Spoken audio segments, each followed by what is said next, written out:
Fakta baru prarekonstruksi, polisi minta Yoris jujur soal sikap Yosep, peragakan 8 adegan.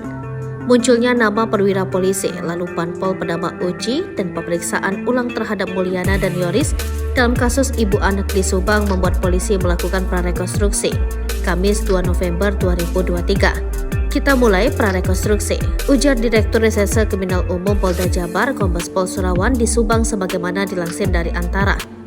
Menurut Surawan, pengungkapan kasus ini menjadi pelik karena ada beberapa hal yang masih kabur, maka prarekonstruksi ini salah satu yang akan membuat terang kasus ini.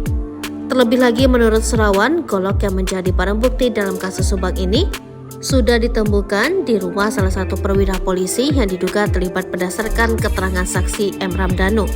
Yosep dan Danu akan melakukan 80 adegan para tersangka. Dalam prarekonstruksi ini, polisi akan mengulang dari awal, yakni saat Danu bekerja di warnet lalu bertemu Yosep. Kemudian makan di Pecel Lele, lalu peristiwa di TKP. Ada kemungkinan adegan ini bisa bertambah atau ada perubahan jelasnya. Maka itu Mulyana, adik dari Yosep, dan Yoris, anak sulung dari Yosep, serta Banpol juga diperiksa. Hal ini untuk membuat terang kasus ini sebab kita menemukan beberapa barang yang sedang kita lakukan pemeriksaan. Seperti handphone, memory card, laptop, dan stick golf, kita amankan untuk pemeriksaan ulang, ujarnya. Menurut Surawan, Mulyana dan Banpol diduga ikut membersihkan TKP. Yoris juga akan diperiksa dan diminta jujur. Nanti Yoris akan memberikan keterangan semua hari ini bagaimana selama ini perilaku Yosep terhadap keluarga, jelasnya.